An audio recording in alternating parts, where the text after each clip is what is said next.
91.9 WDET-FM. I'm Tia Graham. Sam Corey, the show's producer, returns to the mic across from me. Hi, Sam. Hey, Tia. So good to be here with you right now. Oh, it's always great to be with you on the mic. And what's happening on the show today? Yeah, so today we got a lot of great conversations. Sadly, the Tigers lost on Saturday.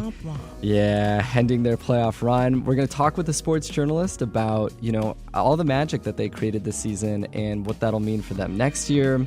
We're also going to continue a conversation that we've had with a women's art collective in Detroit. I'm really excited about that. Yeah, super excited to hear the remaining half of that conversation. It was really, really interesting. We really got into some important details there about being an artist and being a woman in art. So that was great. But first up on the Metro, New Detroit is a racial justice coalition that was formed in response to the '67 rebellion. This year, the organization is hosting its third annual Just Lead Conference on Thursday, October 17th. The event will recognize community leaders and organizations that are working towards racial equity in healthcare, parks, philanthropy, and business. Here to talk about the conference is Rebecca Irby, the Director of Transformational Change for New Detroit. Rebecca, welcome back to the Metro. Thank you so much for having me. It's so wonderful to be in studio with you all. Of course. I love that as well. And also with us today, we have Marshall Favors. She's the Director of Community Engagement for New Detroit. Marshall, welcome to the Metro. Thank you so much for having us. Of course. So, Rebecca, this is the third annual Just Lead Conference that New Detroit is hosting. What are the goals of the gathering for this year, and who is it for? Well, Tia, it is for everyone, and I know everyone says that all the time, but truly, when we thought about this conference, the theme this year is moving forward together. And when we look at racial equity and especially systemic racism, what we know to be true is that it impacts everyone. And it takes everyone to push back against it and to really see progress in that space. So when we say everyone, we truly mean everyone who is interested in, who thinks about, and who has a passion for equity and equity for all. Can you expand on that a little bit, Rebecca? Because I think that's an interesting point. I don't think everybody always sees that the way racial inequity sort of impacts everyone, impacts all of us. Can you just elaborate on that a little bit? Absolutely. Thank you for asking. So when we see and we talk about health disparities and we talk about it in relation to one group doing better than another group, but when we see and we understand that we all live in community, we all live with one another, I think the pandemic showed us that nothing is isolated. We can't live in isolation, and what happens to one group impacts all of us. So with that really crisp picture of how everything is interrelated, we really bring that to the forefront.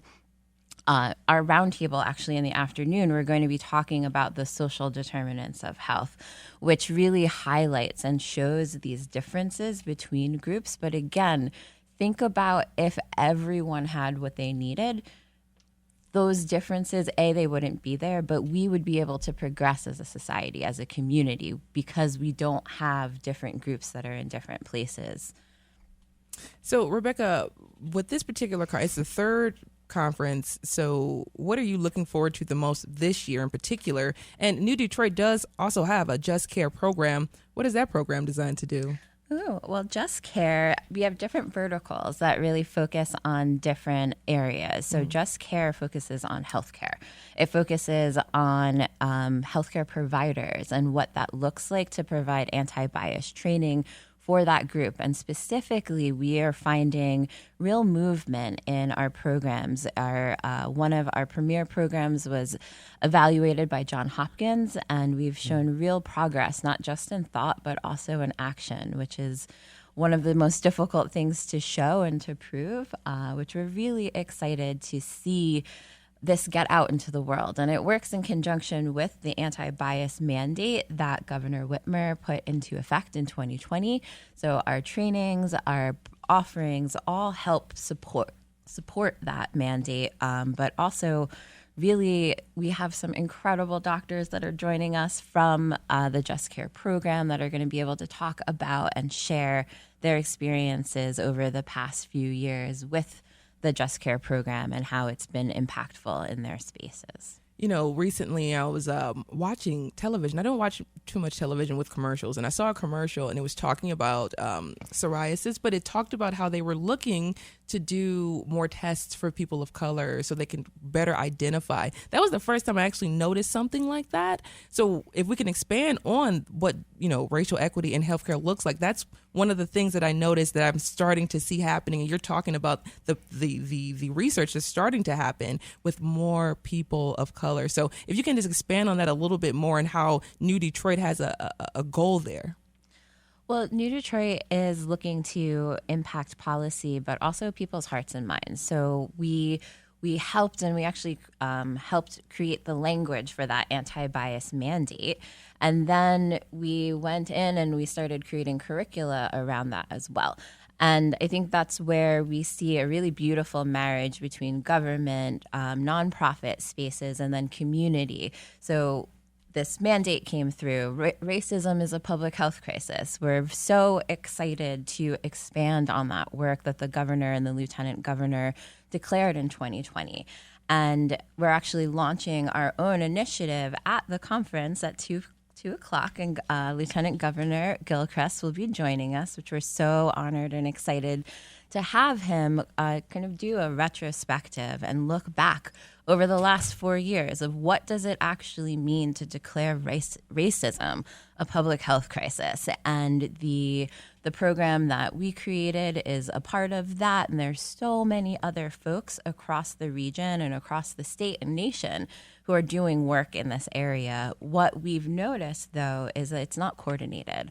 And that's the real goal of this roundtable, is to get a real pulse of what's happening, understand who else is working on this, and how can we do something better together, more than we could ever do on our own. And that coordination, because so many people are working on this, it's so important to so many people. And what we hear all the time is that folks didn't know other folks were thinking about this and working on it and doing it in this way. And what we know about collective action and transformational change is that we can't do it alone. We have to have each other. So when we bring people together, when we're able to get them into a room to actually sit down and talk about what they're doing, coordinate their efforts, start a storytelling campaign, because we need to get those amazing stories out there. That's the initiative. That's what we're bringing folks together and what we're hoping to do. And Rebecca, if you're just joining us, actually, we're chatting with Rebecca Irby and Marshall Favors of New Detroit. We're chatting about this year's Just Lead conference, and we're also chatting about New Detroit itself and its goal and its mission. And Marshall, we're going to bring you into the conversation because I really want to get into the heart of New Detroit and some of the things that it's actually working towards and the goals that it's working towards. We've been talking about the conference, we've been talking about, but what's New Detroit's goal? What is it bred out of? Well, as you mentioned in the beginning, that New Detroit started after the 1967 rebellion, civil unrest, civil disturbance, and it was the very first time. We're actually the nation's very first urban coalition, and we bring together people from different ethnic, racial backgrounds to, in one word, eliminate, and in two words actually, to eliminate racism.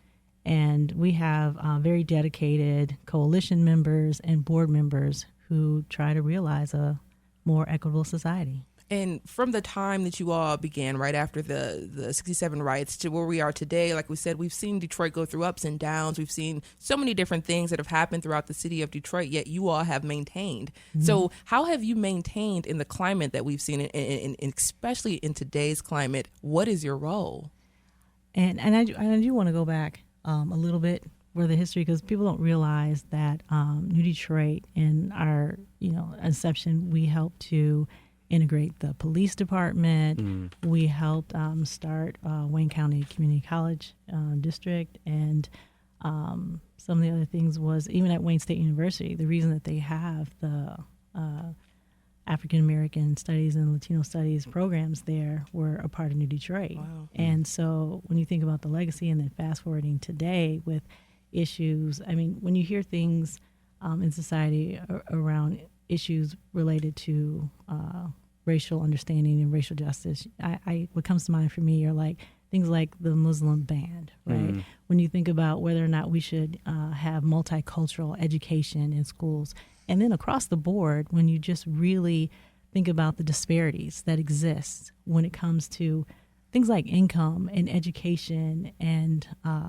having communities that are still, we look across even our state where we have communities that are still kind of segregated, like by race, just in proximity of where we decide to live. And so how do we bring communities together? Yeah, I wanna push on this a little bit, or maybe unspool it and come back to you, Rebecca. You're talking about racism affecting health. I think one of the biggest disparities we saw was in COVID, and particularly the way Black Detroiters were devastated by COVID, particularly early on.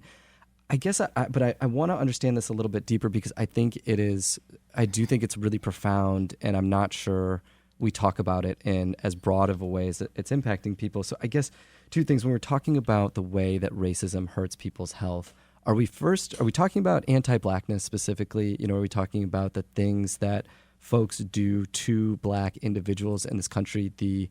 I kind of hate this term because it sounds so small, but the microaggressions, the way that sort of these either, anything from like a negative look or to kind of like expressions of disgust or what have you gets into the bloodstream and then like impacts genetics, right? I don't want to get it too wonky here, but the term epigenetics, the way the social world, the things that we do impacts our own health, to access to resources, access to good healthcare. Like, what are we really talking about? Because it's such a big thing, and I wonder if you can unspool this a little bit. Well, this is a lot to unpack. It is a big thing. And I don't know if we have enough time to get into all of the nitty gritty, but what I would say is when I think about and I look at something like systemic racism, we have to think about it like the air that we're breathing. It is literally all around us. It is in all of our laws. It is in the founding of this nation when we look back at our documents. So I love history because it's one of the most important tools that we have to show us where we are and how we can move to a different place. And I think it's really imperative for us to understand why book banning is becoming such a huge issue in our time. Because if we don't know where we came from and we don't understand what is at stake, we're not going to fight. We're not going to stand up and demand better.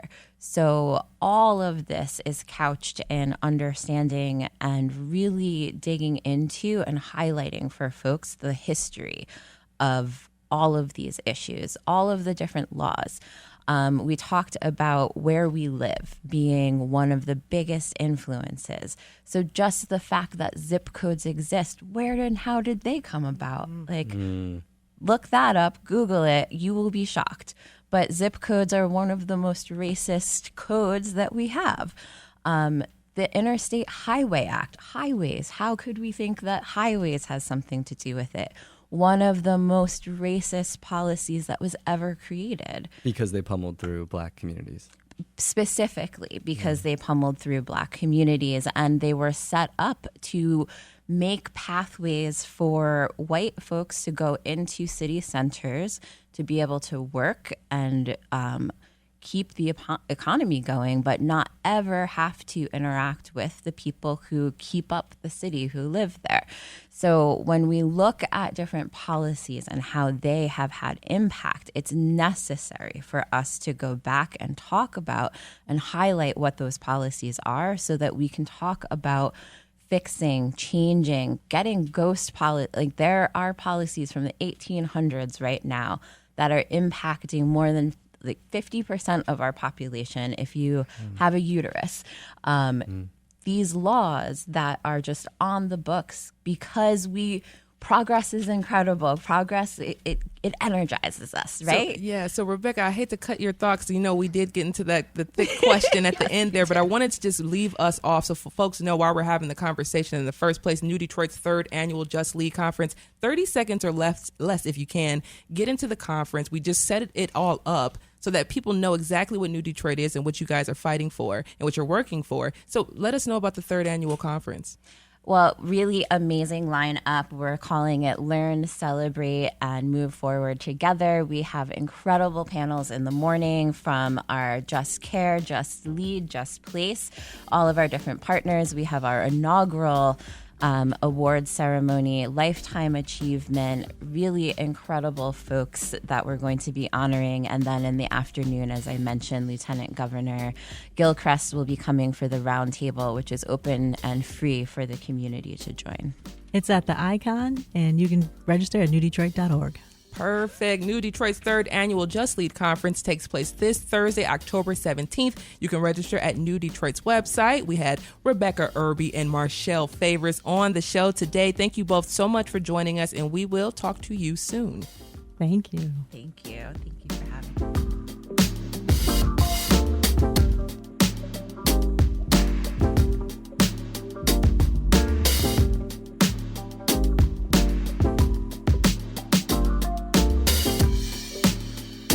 Coming up, we'll discuss a suicide prevention walk that's taking place this Saturday on Belle Isle.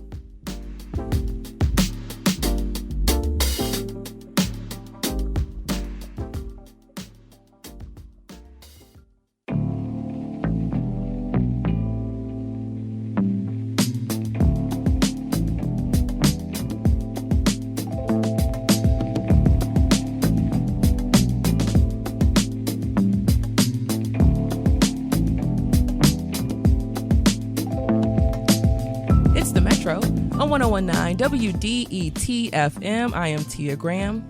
And I'm Sam Corey. Americans are struggling a lot with isolation, loneliness, and to a certain degree, drug addiction. We discuss these things on the show a lot, but one thing we haven't touched on as much is suicide. But suicide is often connected with these things, and in Michigan, it's been steadily rising. Over the past 10 years, the suicide rate has increased 16%. The vast majority of individuals completing suicide were men, and most suicides were done with firearms. Those stats are not good, but there are a number of organizations working to prevent suicide. One of them is the American Foundation for Suicide Prevention, which is on its 15th year of hosting suicide walks across the country. And this Saturday, there will be a suicide prevention walk at Belle Isle between the casino and the fountain. To discuss that now, we have two people here with us. Alicia Lyon is the volunteer chair of the Metro Detroit Out of the Darkness Walk, and Max Olive is a volunteer for that walk. Alicia, Max, thank you both so much for joining us on the Metro. Thanks for having us. This is such an honor. And I got to give you guys credit. So the Motor City playlist with Don Was on WDET, one of the best shows going. So that's awesome. Don, having a legend on there, and Andalisi leading you through your little dinner parties on Friday nights, absolutely lovely. So thank you so much for having us on. I agree. I agree. Shout out to Don Was. How can you not? How can you not? So true. So Alicia, getting into this the suicide prevention walk a little bit, talk to us about how it got started. So it started in 2004, and it was a way for the American Foundation for Suicide Prevention to kind of get into different communities, spread awareness, give, hope and healing to people who have lost people to suicide. Going 20 years strong. There's over 400 across the country, about 10 in Michigan, with Metro Detroit being the largest. And if folks go this Saturday, 10 a.m., it starts on Belle Isle. You can register a little before then. What should they expect to find? So we do a lot of stuff. There are going to be over 20 resource tables. We have a kids corner. We have a memorial tribute. We have a really great program with honor beads. Each color bead represents a different type of loss. So that's a very special part of the program for me. And this year we have circus performers, very well-rounded. A little cheer, yeah. Okay. Max, talk to us a little bit about how you got involved. Yeah, so 3 years ago in September, my cousin, who I love so dearly, died from suicide. And it was one of the most challenging moments. It was the most challenging moment in my life. And going through it at the time, it's so difficult, right? You wonder how someone could think that way, why that would be an option.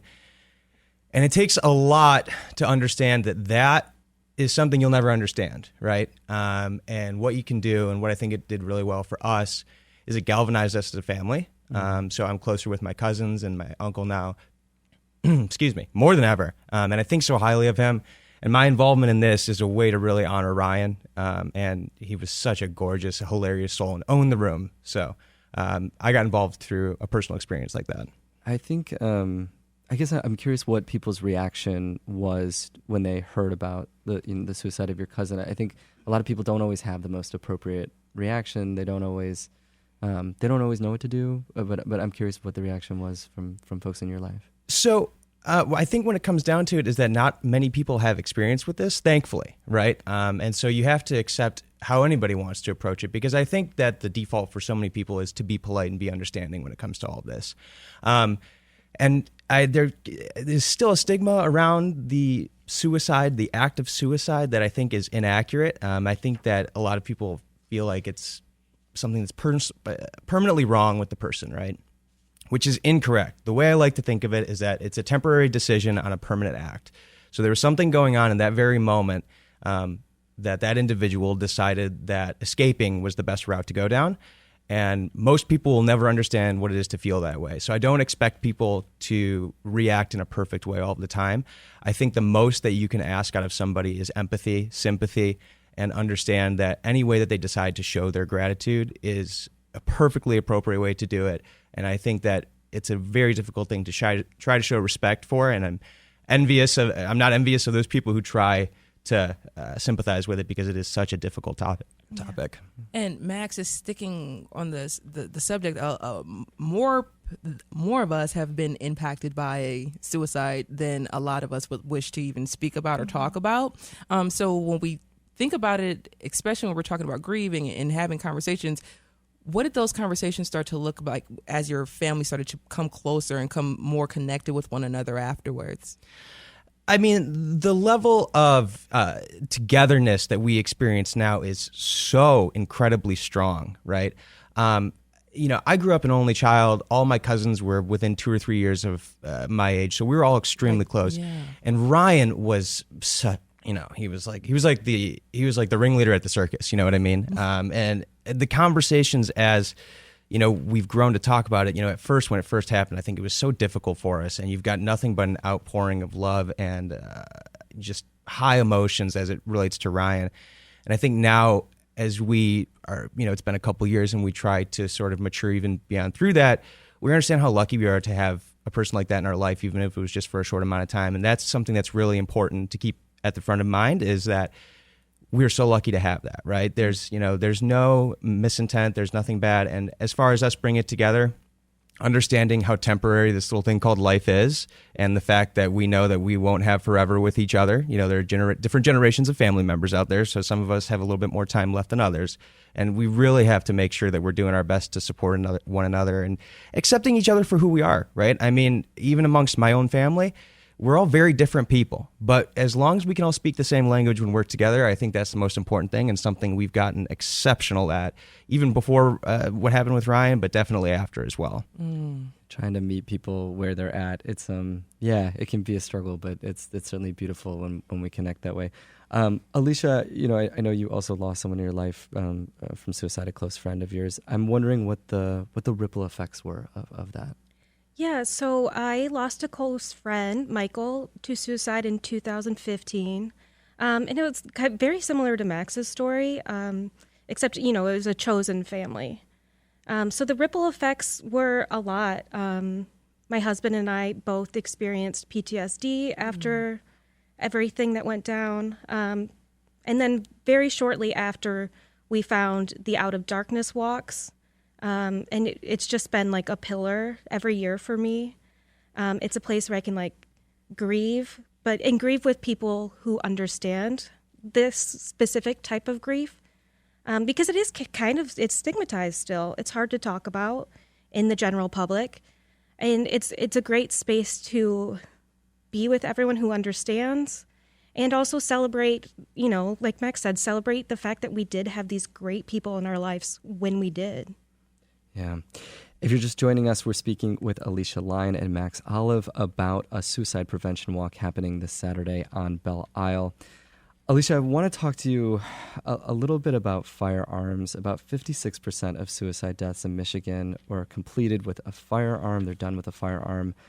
I'm wondering, we hear a lot about firearms and homicide, but I'm wondering if this is a conversation that y'all are having, if this is a conversation that you think we should be talking about more, the way guns play into suicide, that the big impact that they have in suicide. Yeah, it's something the AFSP Michigan has lobbied for safer gun laws. I can't remember the exact bill, but it's the law that if you have children in the house, that the gun has to be And a lock, a yes, safe. Yeah. Yes. Mhm. So we were big advocates for that. Every year we do a Capitol Day where we go to Lansing and kind of bring specific things we would like to see in our state. So yeah, I think it's something we'll still be working on in a couple years from now. But yeah, it's important. Yeah. Max, I want to talk to you a little bit about men specifically completing suicide. I mean, the rates here are just stark. It's over 80%. I think it's either 85 or 86% of people who complete suicide are men, specifically. I guess I'm wondering why you think that is. I think it's sort of that old school patriarchy type of viewpoint and model that's especially prevalent, in the Midwest, I think a little more so than even other areas. But it's still kind of not necessarily kosher for men to go out and talk about their problems, right? And I think that as a guy, speaking as a guy, I should have this authority, right? As a guy, you sort of derive a lot of sense of value from the fact that you're able to figure a problem out on your own, right? Where I don't think that's as prevalent when women interact with each other. Just in general, speaking in really broad strokes, I hope none of this is intended to go the wrong way, right? Sure. I don't know if generationally, yeah, the idea of folks going out and seeking professional help, sort of an unbiased third-party viewpoint, has hit quite yet, right? I know amongst my friends, if we're all in our 20s and 30s, we can find someone and we feel comfortable doing about it. I love making jokes about it with my therapist too, because everyone knows I'm pretty messed up, right? So, like the rest of us. exactly, you just got to be open about it, right? But if you look at a lot of that, I mean, the 40, 50 and up crowd, that is not culturally ingrained with them. Is this about care? Is this about men, boys and men not learning to do care work? You see this big shift where boys are comfortable with physical intimacy, just like holding hands or what have you, as boys, and then they become 13, 14, 15, and they're sort of taught not to do those things anymore, and they're also taught to not listen. They're taught to speak. The leadership looks a different way. I'm wondering how much you think that plays a part in this. Yeah, I think it's important for leaders to exhibit those qualities, right? I consider myself a leader, and I think people would say that I can be pretty soft at times, and that's okay, and I think that a lot of that starts at the top, sort of the branding that comes along with it, right? You can be a man, right? You don't have to be a boy and still be emotional and still be put together and still be composed, but still let people know that some of these things affect you. And I think curtailing your language around that and making sure that you're being honest with yourself is one of the biggest things. And it's a really difficult exercise too, especially, like I said, when we like to be so independent as men. Right? Yeah, that's what we're taught. Alicia, I only got 20 seconds left, but this is the first year that you're having the suicide prevention walk at the space on Belle Isle. What do you think might be different about this year's experience? There's going to be so much more space than previous years. So a lot of opportunity to grow, which is great. Great. Alicia Line is the volunteer chair of the Metro Detroit Out of the Darkness Walk, and Max Olive is a volunteer for that walk as well. The Suicide Prevention Walk is happening this Saturday on Belle Isle, near between the casino and the fountain. Registration starts at 8 a.m. on Saturday, and the ceremony begins at 10 a.m. If you or someone else needs support, a trained counselor can be reached by calling the Suicide and Crisis Lifeline at 988. Thanks for having us, guys. Yeah, thank you.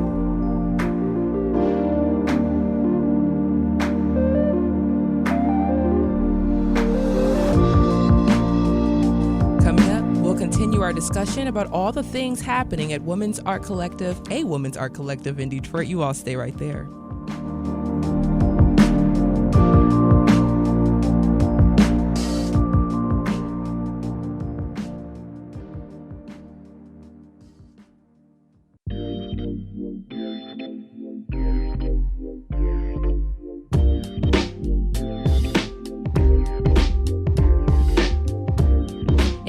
Metro on 101.9 WDET FM. I'm Tia Graham. And I'm Sam Corey.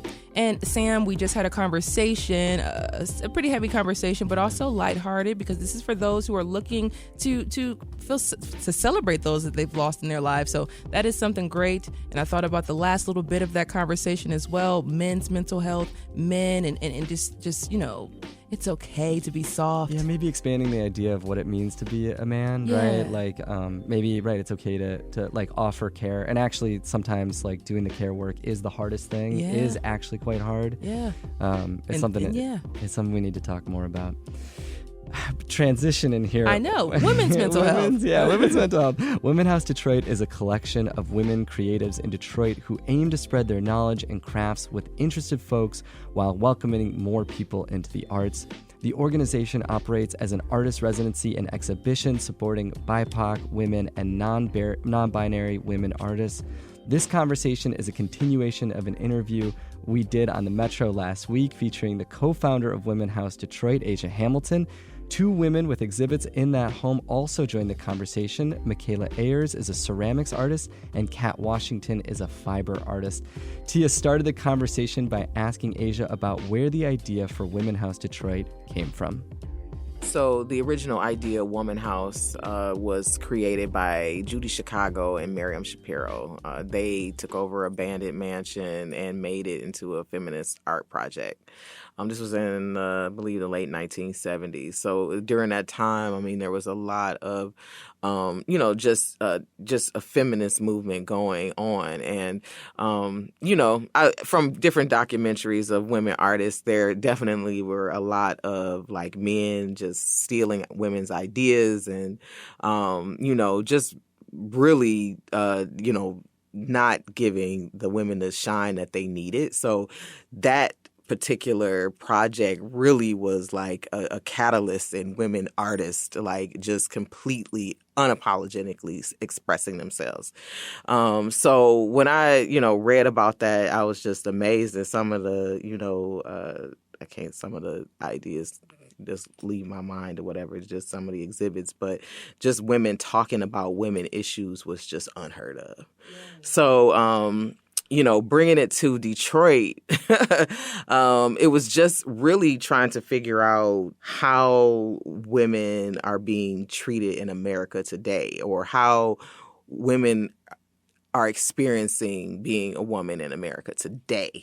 Sadly, not much has changed when it comes to like the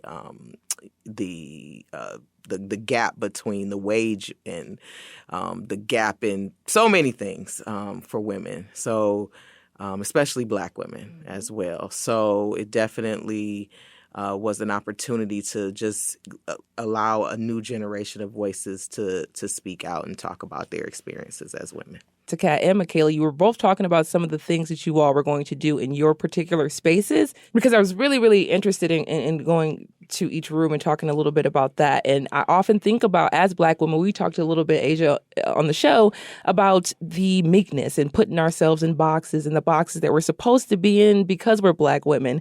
And I think about this place, the home, Women House Detroit, and how it is truly breaking that mold and for that idea. So Kat, with you, in what ways are you breaking the mold of the societal norms of what it is to be a Black woman, and how are you fostering it through your work? I like that question a lot, because I think the breaking of the mold, that's what I do with crochet work. I like to take modern approaches to fiber art in general. So crochet work, you typically think of a woman in a home is making a blanket, or any other kind of fiber art is like sewing clothing for her kids or something. But what does it mean to elevate that to a level that you can explore other ideas such as grief, which I'm doing in my space? I wanted to sit with what it means to be a Black woman in a home. And that means to hold grief. We were very familiar with having pictures of lost loved ones on our mantle or having an urn somewhere in the house. And we're also viewing what it means to be a Black woman at home in relation to police violence. So like Black women being murdered in their home. So I decided to center it around Sonia Massey and Breonna Taylor and have an altar to remember them, and using fiber art to do that as well. So you're taking something rather traditional and breaking out of the box with it to explore these ideas of what it means to be a Black woman in a home specifically. And as I'm hearing that, and I'm thinking about the storytelling through tapestry and the storytelling through that way, I think about Africans coming over with their skills and their hands and the work that they used with fiber work, and how they also were storytellers and prolific craftsmen. Like, they were just amazing at what they did.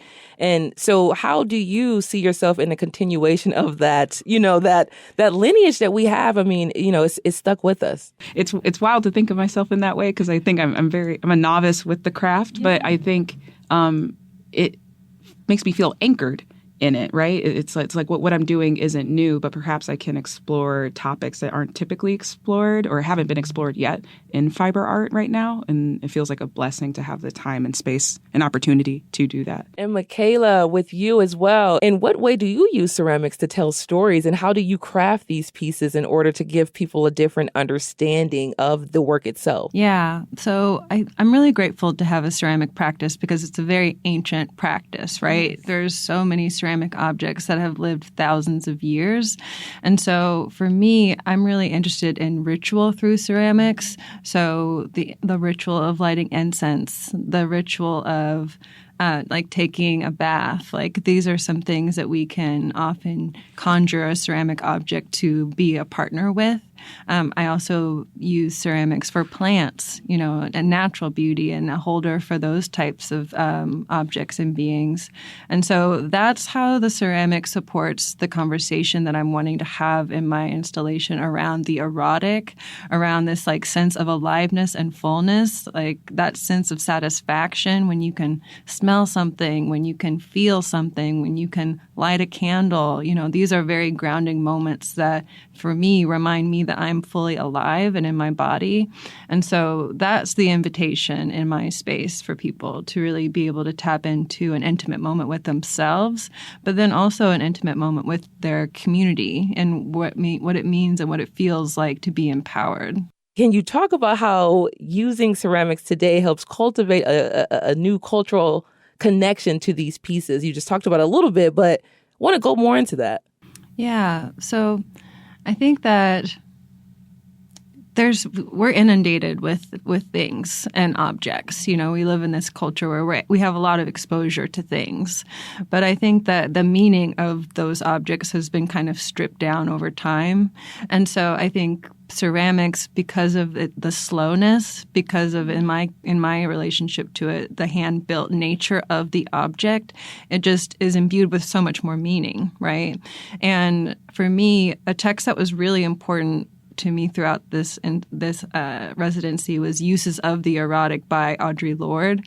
And so I would listen to her read that paper while I was in the studio making these things and thinking about lessons that stand the test of time. And so, and those types of symbols are often used in my work. So like spirals and like shapes that we recognize. And so I think in that way, just like the simplicity of form, the invitation to bring nature inside, to take a moment to change your environment by lighting a candle, by lighting incense. I think that is how I'm hoping to invite people into my lineage of ceramics that is like rooted in Black feminism, but also rooted in something that's very old, that's rooted in like artists and makers will never know their names, but have an imprint on us as Black people, as an African diaspora that we recognize, but maybe don't have the actual story yet. I saw you two were kind of like, yes, this communal space. And we, on the show, we often talk about just like building communities and having these spaces, especially for women, but especially for women of color, especially for Black women, to have these spaces where they can just be themselves unapologetically, as well as having a space where you can do your work without judgment-free zone type of situation, which is very hard for us to find. It just is. So if you can, both of you go into that community that has been built built. Both of you were fans of Women's House Detroit beforehand, so you got a chance to be a part of it in a real good way. So if you can just talk about that and just the importance of that. Kat, we're going to start with you. Yeah, I think it's been really incredible just within the cohort itself. I feel like we connected very quickly. And in I would say the 2 weeks before the installation was going to be on exhibit, everybody was in the house like really late, and you would just hear music in the house, and everyone's like taking breaks to like go see each other's work and chop it up and just have a good time. And it's really cool entering an experience and instantly feeling supported in it, especially one where like installations are hard. They take a lot of time. And in the last hours, it can be really stressful, but feeling like you're completely supported along the way, I think made this experience really enriching. Michaela. I think the word I'll lead with is sisterhood, and feeling really grateful for that, like felt sense of sisterhood, and recognizing that, yeah, it doesn't always happen like that, you know? Like I've been in other groups, I've been in other like leadership programs or cohorts where it haven't felt as safe to be yourself, and then also to ask questions, to ask for help. Like there were just so many moments where I think in a previous version of myself, I would not have asked for help. But because it was a space where everybody was showing up so fully, I felt like, why not? You know, like, why not make a change, show up different? And Asia and Laura really created a space for us to do that. So eternally grateful for that. That was Tia Graham speaking with ceramics artist Michaela Ayers, fiber artist Kat Washington, and Women's House co-founder Asia Hamilton. Coming up, the Detroit Tigers were alight with a lot of magic this season, a season that came to an end Saturday. We'll discuss why that was and what might the momentum they built mean for the team next year.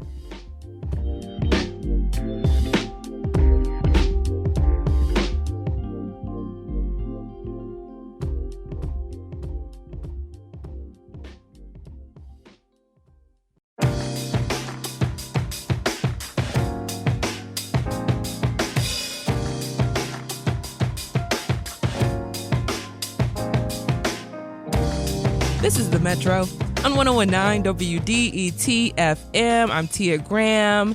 And you are? I'm Sam Corey. Indeed, you are. And we're getting into a little bit of a sports conversation here. The Detroit Lions, they laid waste to the Cowboys. Boy, did they. And I couldn't even get it out because I'm just like, this is amazing. It was kind of sad, though.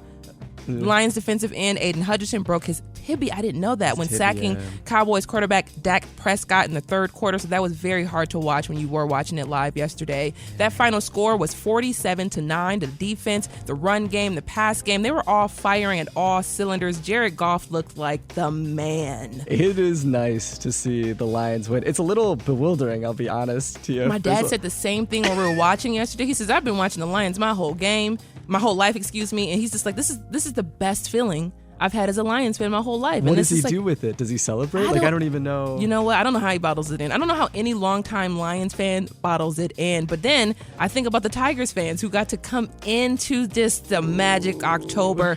The Tigers lost to the Cleveland Guardians 7-3 in Game 5 of the American League Division Series, and it's the end of an incredible season. It did start a little rocky, but ended with the team rallying to squeeze into the playoffs. To help us recap the season and look to next summer, we're joined by Cody Stavenhagen. He's a staff writer for The Atlantic covering the Tigers and Major League Baseball. Cody, thanks for being here.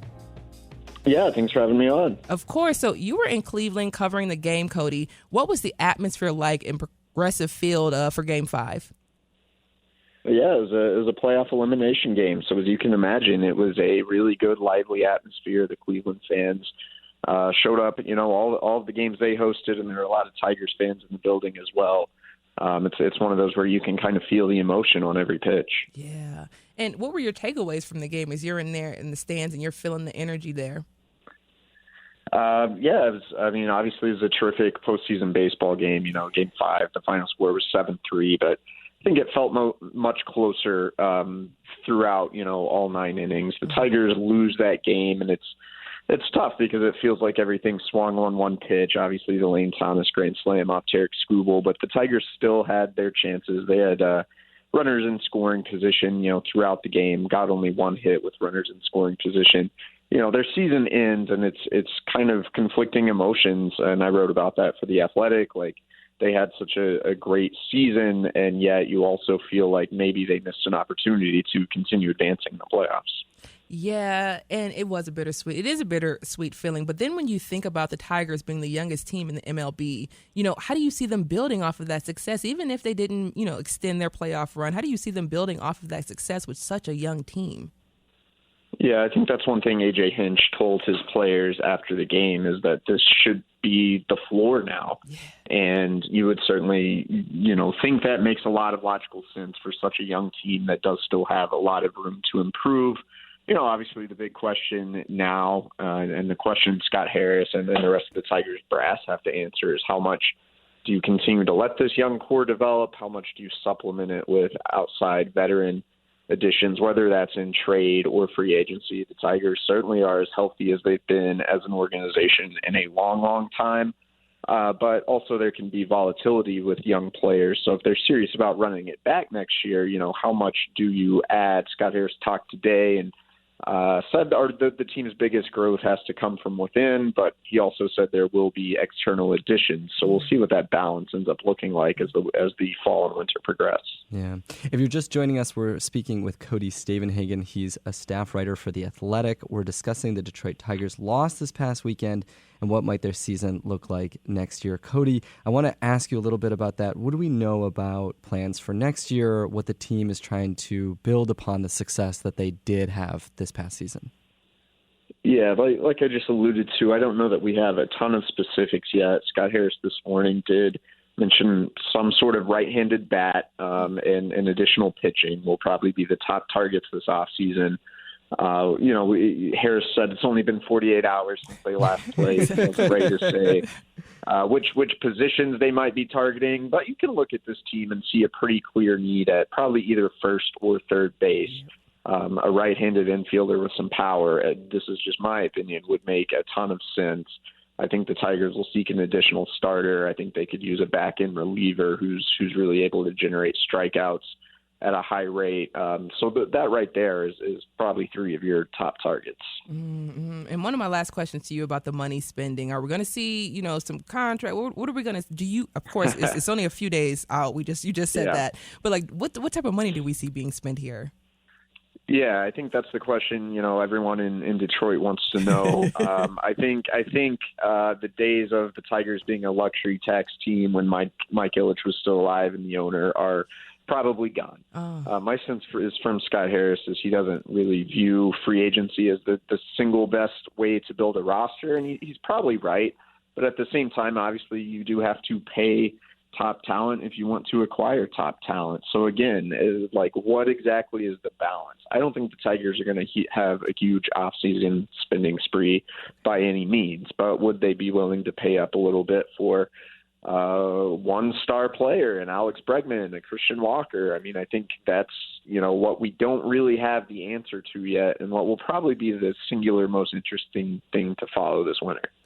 We will definitely keep up with you. That was Cody Stavenhagen. Cody is a staff writer for The Athletic, covering the Tigers in Major League Baseball. Once again, thank you so much for joining us, Cody, and we will be in touch. All right. Thank you, guys. Anytime.